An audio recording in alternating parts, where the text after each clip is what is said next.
शाम हो चुकी थी। विजय और मोहन दोनों दोस्त शहर के पुराने तालाब के किनारे बैठे थे। दोनों गहरी सोच में डूबे हुए थे। क्या करें? क्या रतनलाल की बात मान ली जाए? दोनों में से किसी को कुछ सूझ नहीं रहा था, क्योंकि आज तक जिन्होंने एक मक्खी भी नहीं मारी थी, उन्हें आज एक बलि देनी थी। दोनों एक ही राय पर सहमत थे कि वो किसी की बलि नहीं दे सकते। 2 दिन बाद जब विजय अपना काम खत्म करके शाम को घर आता है, तब वो देखता है कि उसकी माँ और उसका छोटा भाई दोनों चिंतित लग रहे हैं। उन्हें ऐसे तनाव में देखकर विजय अपनी माँ से पूछता है, क्या हुआ माँ, तुम दोनों परेशान दिख रहे हो? तब सदाशिव कहता है, दादा आज सुबह जब तुम घर पर नहीं थे, तब हमारे मकान मालिक आए थे।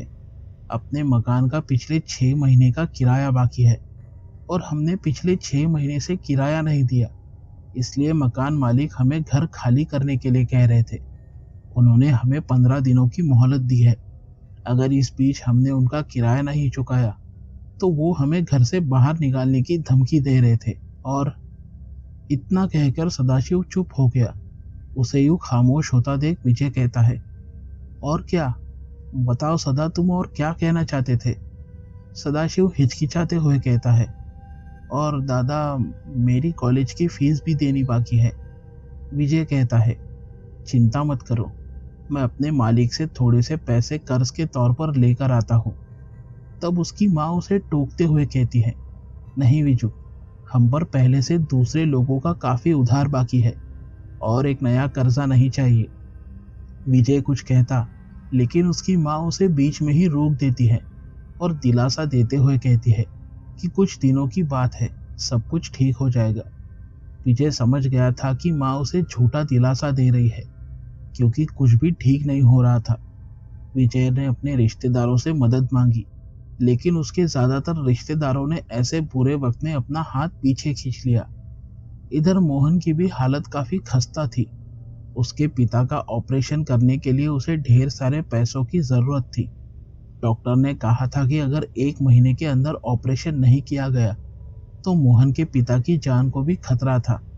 उसने भी मदद के लिए कई दरवाजे खटखटाए, लेकिन मदद का एक भी हाथ आगे नहीं आया। चारों तरफ से परिस्थितियां उनके खिलाफ थी। एक दिन जब दोपहर को विजय घर पर खाना खाने के लिए आता है, तब वो देखता है कि उसका पुराना दोस्त रवि उससे मिलने आया है। रवि को देखकर विजय को काफी खुशी हुई। दोनों गले मिलते हैं। विजय कहता है, अरे यार रवि, कब आए तुम, मुझे बताया नहीं।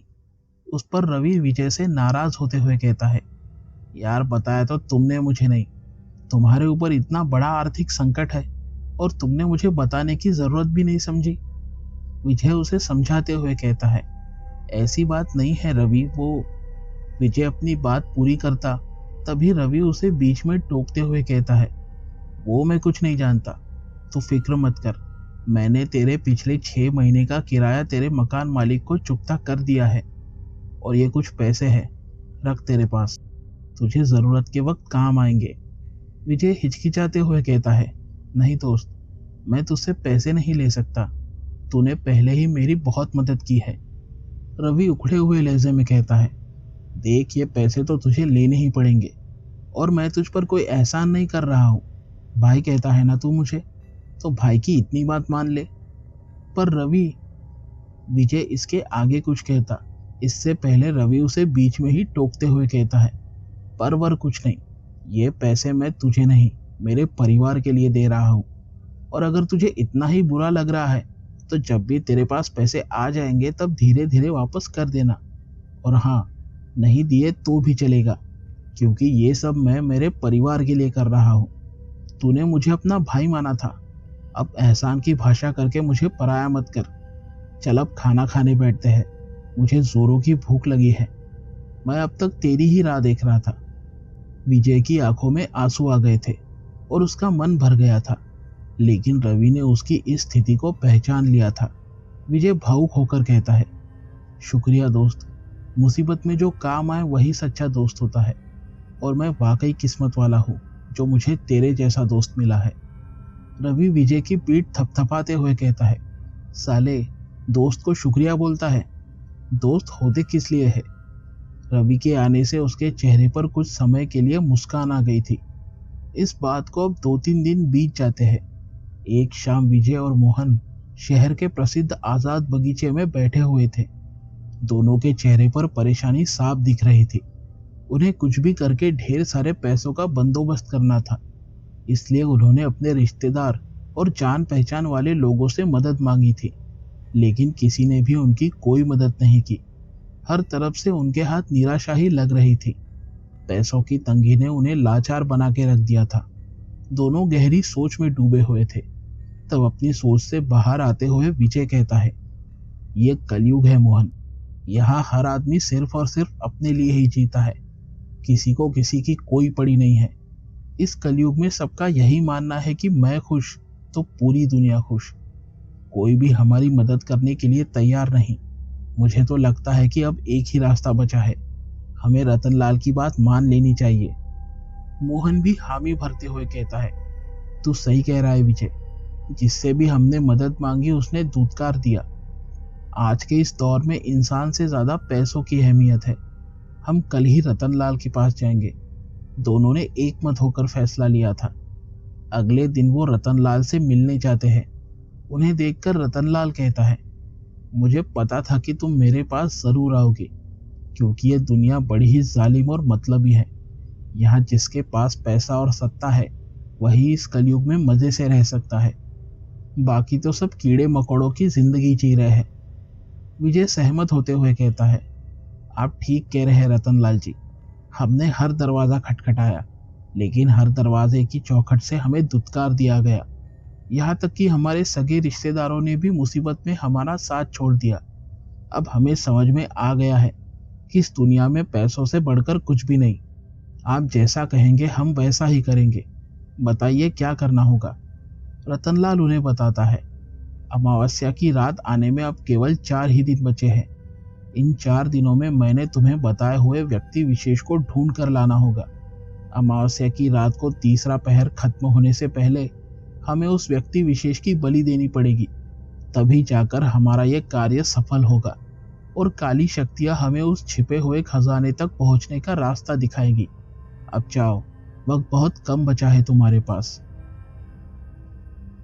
उस दिन से विजय और मोहन ने उन व्यक्ति विशेष को ढूंढना शुरू कर दिया जिनकी बलि इस कार्य में स्वीकार होगी। उन्होंने हर स्कूल, हर कॉलेज और हर दारू के ठेके पर ऐसे लोगों की तलाश करनी शुरू कर दी। एक रोज जब विजय रात को देर से घर आता है, तब उसकी माँ थोड़ा चिंतित होकर उससे पूछती है, बेटा विजू, मैं कई दिनों से देख रही हूँ कि तुम सुबह जल्दी काम पर चले जाते हो और आजकल रात को भी देरी से आते हो। खाने पीने पर भी तुम्हारा ध्यान नहीं है। क्या चल रहा है बेटा तुम्हारा? अपनी सेहत की तरफ ध्यान देना भी जरूरी है। उस पर विजय कहता है, तुम मेरी चिंता बिल्कुल मत करो माँ। ज्यादा पैसे कमाने के लिए थोड़ा ओवर टाइम कर रहा हूँ आजकल। विजय झूठ बोलकर बात को संभालना चाहता था और इसके लिए उसे अपनी माँ से भी झूठ बोलने से परहेज नहीं था।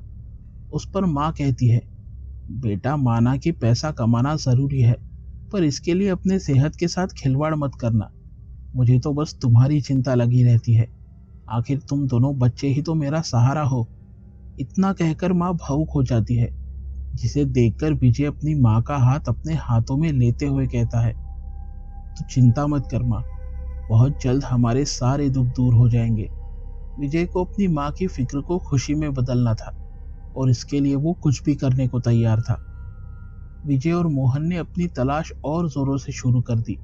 उन्हें पता चला कि शहर का पुराना दक्षिण पूर्व हिस्सा, जहाँ कई कॉलेज और अंग्रेजों के जमाने से चलता आ रहा मार्केट है, जहाँ हर तरह के चीजों की दुकानें हैं, उसी के पास वाले हिस्से में एक लड़कियों का हॉस्टल है, जिसमें कई सारी लड़कियां इस शहर में काम के सिलसिले में या फिर पढ़ने के लिए आई है। इसके बाद उन्होंने उस गर्ल्स हॉस्टल वाले एरिया में रेकी करना शुरू कर दिया और जल्द ही उन्हें एक लड़की मिल गई जो देर रात को अपने काम से वापस गर्ल्स हॉस्टल लौट रही थी। उन दोनों ने मुंह पर कपड़ा लपेटकर अपना चेहरा छुपा लिया था ताकि कोई उन्हें पहचान ना सके। लड़की हॉस्टल की तरफ बढ़ रही थी और ये दोनों उसका छुपकर पीछा कर रहे थे। रात का समय था, इसलिए रास्ता बिल्कुल ही सुनसान था। लड़की पैदल चल रही थी कि तभी उसे किसी के कदमों की आहट सुनाई देती है। वो पीछे मुड़कर देखती है। इससे पहले कि वो लड़की उन्हें देखती, उससे पहले वो दोनों एक बड़े से पेड़ के पीछे छुप जाते हैं और उस लड़की को वहां कुछ नहीं दिखता। लड़की कुछ दूर चली ही थी कि उसे एहसास होता है कि कोई उसका पीछा कर रहा है। इसीलिए वो जल्दी जल्दी अपने कदम गर्ल्स हॉस्टल की तरफ बढ़ाती है। विजय धीरे से कहता है, लगता है इस लड़की को शक हो गया है। ये रास्ता सुनसान है, इसीलिए हमें इसे जल्द से जल्द यही दबोच लेना चाहिए, वरना अगर ये अपने हॉस्टल के पास पहुंच गई तो फिर इसे उठाना मुश्किल हो जाएगा। मोहन सहमत होते हुए कहता है, तू ठीक कहता है, चल जल्दी से चल के इसे उठा लेते हैं। फिर दोनों तेजी से उस लड़की की तरफ बढ़ते हैं। उस लड़की ने दो लोगों को अपनी तरफ आते हुए देखा। उसे खतरे का एहसास होता है, जिससे उसने तेजी से भागना शुरू कर दिया था, जिस वजह से उसकी सांस फूलने लगी और वो पसीने से भीग चुकी थी। मोहन और विजय भी उसे पकड़ने के लिए उसके पीछे भागने लगे। लड़की आगे भाग पाती कि तभी किसी ने पीछे से उसकी ओढ़नी को खींच लिया, जिससे उसके कंधे पर रखा बैग और ओढ़नी दोनों नीचे गिर जाते हैं। लड़की डर के मारे अपनी जान बचाकर वहां से भागने की कोशिश करती है, लेकिन मोहन उसे पीछे से दबोच लेता है और विजय अपने हाथों से लड़की का मुंह बंद करता है ताकि वो चिल्ला ना सके। लड़की अपने आप को उन दोनों के चंगुल से छुड़ाने की भरसक कोशिश करती है, लेकिन अब वो उन दोनों के बीच ऐसे फंस चुकी थी जैसे भेड़ियों के बीच कोई बकरी। दोनों उसे खींचकर अपने साथ लेकर जा रहे थे और वो लड़की उनसे दूर भागने की कोशिश कर रही थी। इसी छीना झपटी और उन दोनों से अपने आप को बचाने की छटपटाहट में लड़की का सलवार आगे से फट जाता है और वो नीचे गिर जाती है। लड़की अपने पीठ के बल नीचे गिरी थी और उसका सलवार आगे से इतना फट गया था जिससे उसके अंतर वस्त्र साफ दिखाई दे रहे थे। उन दोनों से छूटने में किए गए संघर्ष से उसकी सांस फूलने लगी थी, जिससे उसके उभरे हुए वक्ष हर सांस भरते हुए ऊपर नीचे हो रहे थे और उसकी गहरी नाभि और कामुक कमर देखकर मोहन का मन ललचा गया था। पसीने से भीगे उसके थरथर कांप रहे गोरे बदन को देखकर मोहन के मन में काम वासना जाग जाती है। विजय कहता है, अबे मोहन, जल्दी से इसे उठाकर चलते हैं यहाँ से। अगर किसी ने देख या फिर सुन लिया तो मुसीबत हो जाएगी। लेकिन वासना से भरे मोहन के कानों में विजय की बात पहुंच ही नहीं पाई। उसका ध्यान तो बस उस लड़की के छरहरे और कामुक बदन पर टिका हुआ था, जिस पर उसकी नीयत फिसल रही थी। कुछ देर के लिए उसके दिमाग ने काम करना बंद कर दिया था। वो लड़की गिड़गिड़ाकर उसे छोड़ देने की भीख मांग रही थी, लेकिन मोहन के अंदर एक शैतान जाग गया था। वो उस लड़की के बदन को बेरहमी से मसल रहा था। लड़की रो रही थी। वो हाथ जोड़कर कहती है, प्लीज भगवान के लिए मुझे छोड़ दो, मेरे सारे पैसे ले लो, लेकिन मुझे जाने दो। विजय मोहन को उस लड़की से दूर हटाते हुए कहता है, अबे साले छोड़ उसे, ये सब करने नहीं आए हैं हम यहाँ। विजय मोहन को खींचकर दूर ले जाता है। इतने में मौका पाकर वो लड़की वहां से अपनी जान बचाकर भाग जाती है। विजय मोहन को खींचकर एक थप्पड़ लगाता है और गुस्से से कहता है, अबे होश में आ मोहन, क्या कर रहा था तू? क्या हो गया था तुझे? हम बस उस लड़की को अगवा करने आए थे, ना कि उसके साथ जबरदस्ती करने। विजय के थप्पड़ मारने से मोहन होश में आ जाता है। अपने गाल पर हाथ रखते हुए वो गुस्से से विजय को देखता है।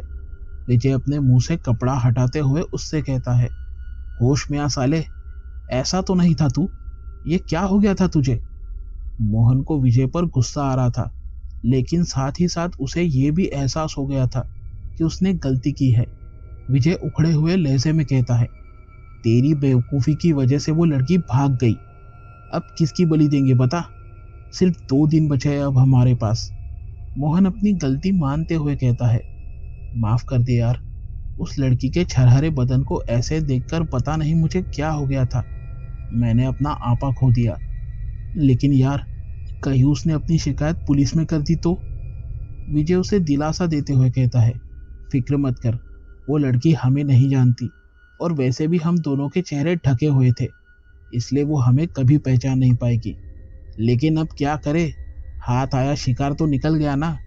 और उस लड़की के साथ हुए इस हादसे से अब बाकी की लड़कियां भी इस घटना के बाद सावधान हो जाएगी। मोहन उसे भरोसा दिलाते हुए कहता है, तू फिक्र मत कर, हम कैसे भी करके कोई ना कोई रास्ता जरूर निकाल लेंगे।